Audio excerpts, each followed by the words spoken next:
జై Srimannarayana. Welcome back to Anusri life and భక్తి channel అండి. ఈరోజు మనం తెలుసుకోబోతున్న కథ అత్యంత పవిత్రమైన విష్ణు పురాణం మొదటి అధ్యాయము.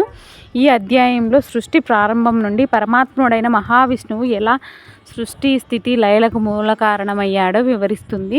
ఇది సాధారణ కథ కాదు, మన ఆధ్యాత్మిక చైతన్యాన్ని పెంచే, మనలోని భక్తిని నింపే అద్భుతమైన జ్ఞాన కథ. మరి ఆలస్యం చేయకుండా మొదటి అధ్యాయాన్ని ప్రవేశిద్దామండి.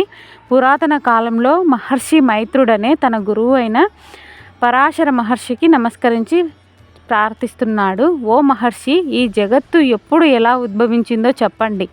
బ్రహ్మ, విష్ణు, రుద్రులు ఎలా పుట్టారో వివరించండి.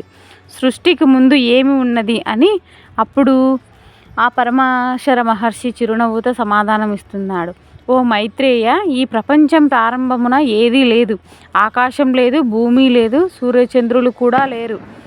కేవలం ఒక సత్యం మాత్రమే ఉన్నది. అది మహావిష్ణువు. ఆయనే ఆది, ఆయనే అంతం. ఆయనే సృష్టికర్త, పోషకుడు, లయకర్త. సృష్టికి ముందు అంతా అంధకారమే, కానీ ఆ అంధకారంలో కూడా మహావిష్ణువు రూపం ప్రకాశ సమానమైనది. ఆయన మాయాశక్తి మొదట మహత్తత్వం నుండి సృష్టించాడు.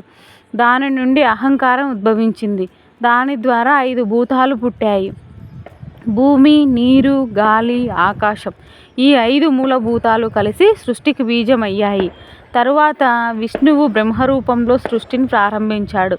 తన శ్వాస ద్వారా బ్రహ్మను పుట్టించి అతనికి సృష్టి కార్యాన్ని అప్పగించాడు. బ్రహ్మ విష్ణువుకు నమస్కరించి ఆయన సంకల్పం అంతే అని సృష్టిని మొదలుపెట్టాడు. మొదటగా ఆయన సృష్టించినవి మనస్సు, కాలం, దిక్కులు, మొదటి జీవులు. అలా జగత్తు ఒక విష్ణు సంకల్పంతోనే ఉద్భవించింది. అంతిమంగా అన్ని భూతాలు, సమస్త జీవులు, దేవతలు, పర్వతాలు, నదులు, సముద్రాలు ఇవన్నీ ఆయన శరీరంలోని భాగాలు. పరాశరుడు చెబుతున్నాడు, మైత్రేయ, విష్ణువు లేనిది ఏదీ లేదు. ఆయనే సత్యం, ఆయనే మాయాధిపతి. సృష్టి ఆయనలో నుంచే పుడుతుంది. లయమయుడు ఆయనలోనే లీనమవుతుంది. ఇది తెలుసుకోవడం ద్వారా మనలో భక్తి స్థిరమవుతుంది. ప్రపంచంలోని ప్రతి రూపము, ప్రతి జీవి, ప్రతి శ్వాసలోనూ విష్ణు ఆత్మ ఉంది. ఈ విధంగా విష్ణు పురాణం మొదటి అధ్యాయం మనకు ఆధ్యాత్మిక సత్యాన్ని తెలియజేస్తుంది. ఒకే పరమాత్ముడు ఉన్నాడు. ఆయనే విష్ణువు, ఆయనే ఈశ్వరుడు. మహర్షులు ఈ జ్ఞానానికి ధ్యానముగా, భక్తిగా వినేవారు. మనం ఈ కథను స్మరించడం ద్వారా పాపక్షయం పొందగలం. ఆయన నామస్మరణ, భక్తి, ధ్యానం ఇవే మనకు మోక్ష మార్గాన్ని చూపిస్తాయి. ఇదే విష్ణు పురాణం మొదటి అధ్యాయము సృష్టి ఆరంభం రహస్యము. మహావిష్ణువు కృపతోనే ఈ జగత్తు ఉనికిలోనికి వచ్చింది. ఆయనే సమస్త జీవుల అంతరాత్మ.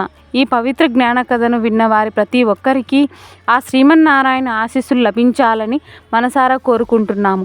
మిత్రులారా, ఈ వీడియో నచ్చినట్లయితే లైక్ చేయండి, షేర్ చేయండి, సబ్స్క్రైబ్ చేయండి.